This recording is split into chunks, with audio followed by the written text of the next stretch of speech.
आपने कई बार लोगों को ऐसा कहते सुना होगा कि महिलाओं को कभी भी कोई राज की बात नहीं बतानी चाहिए क्योंकि उनके पेट में कोई भी बात नहीं टिकती। इसका कारण चाहे कुछ भी हो, लेकिन महाभारत में इससे जुड़ा एक प्रसंग जरूर मिलता है। जब अपनी माँ कुंती द्वारा बात छिपाए जाने पर क्रोधित हुए युधिष्ठिर ने संपूर्ण स्त्री जाति को श्राप दे दिया था। तो इस प्रसंग को जानने के लिए वीडियो को अंत तक जरूर देखें, लेकिन उससे पहले मेरे एक सवाल का जवाब जरूर दें, और वह प्रश्न है, महाभारत युद्ध में जिस चक्रव्यूह के अंतर्गत अभिमन्यु को घेर कर मारा गया था उसका नाम क्या था? आपके ऑप्शंस हैं शकट, चक्र, क्रौंच, सूचीमुख। अपने उत्तर दीजिए कमेंट्स में और सही उत्तर मिलेगा आपको वीडियो के अंत में। युधिष्ठिर के स्त्री जाति को श्राप देने के पीछे एक कहानी छिपी है, जिसके अनुसार महाभारत के युद्ध में महारथी अंगराज कर्ण अर्जुन द्वारा पराजित हो चुके थे। उनका शरीर युद्ध भूमि में पड़ा हुआ था। युद्ध समाप्त होते ही सभी पक्ष अपने अपने शिविर में निकल पड़े, लेकिन एक स्त्री युद्ध भूमि में कर्ण के शरीर के पास जाकर विलाप करने लगी। इस पर पांडव उस स्थान पर देखने पहुँचे तो आश्चर्य से भरे रह गए। वो स्त्री कोई और नहीं बल्कि उनकी माता कुंती थी। उनकी माता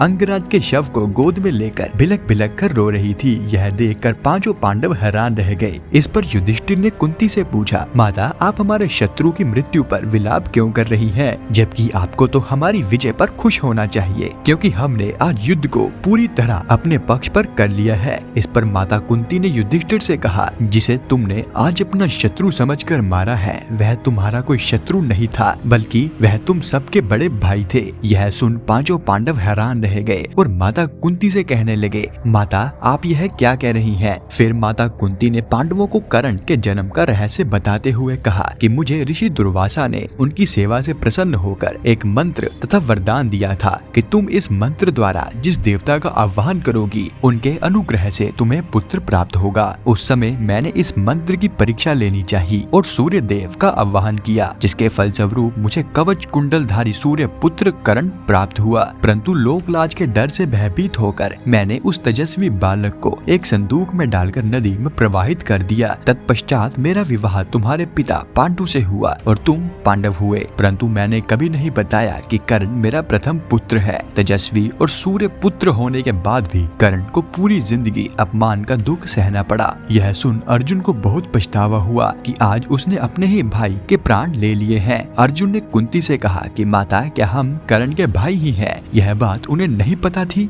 तब कुंती ने कहा, कर्ण को यह बात पता थी कि तुम लोग उसी के भाई हो, लेकिन मेरे द्वारा दिलाई गई सौगंध के कारण उसने यह बात कभी भी किसी से नहीं की। और तो और कर्ण ने मुझे यह वचन भी दिया कि वो अर्जुन को छोड़कर कभी भी किसी भी पांडव से युद्ध नहीं करेंगे। अगर युद्ध में वह मारा गया तो पांचों पांडव बच जाएंगे, और यदि अर्जुन मारा गया तो कर्ण को मलाकर फिर भी कुंती के 5 पुत्र ही जीवित रहेंगे। माता की इस कथा को सुनकर युधिष्ठिर बहुत ही क्रोधित हुए और अपने बड़े भ्राता का विधि पूर्वक अंतिम संस्कार किया। इस समय उन्होंने संपूर्ण स्त्री जाति को श्राप दिया कि अब से कोई भी स्त्री अपने पेट में कोई बात नहीं छिपा पाएगी। ऐसी मान्यता है कि युधिष्ठिर के श्राप के कारण ही स्त्रियां बातूनी होती हैं और उनके पेट में कोई बात छिपी नहीं रह सकती। तो मित्रों, यह था आज का हमारा वीडियो। अब हम बात करते हैं आज के प्रश्न की। अभिमन्यु जिस व्यूह रचना में फंसकर मारे गए थे उस व्यूह का नाम चक्रव्यूह था, जिसे कि गुरु द्रोणाचार्य ने युधिष्ठिर को बंदी बनाने के लिए निर्मित किया था। लेकिन उस व्यूह में अभिमन्यु जहाँ फंसे थे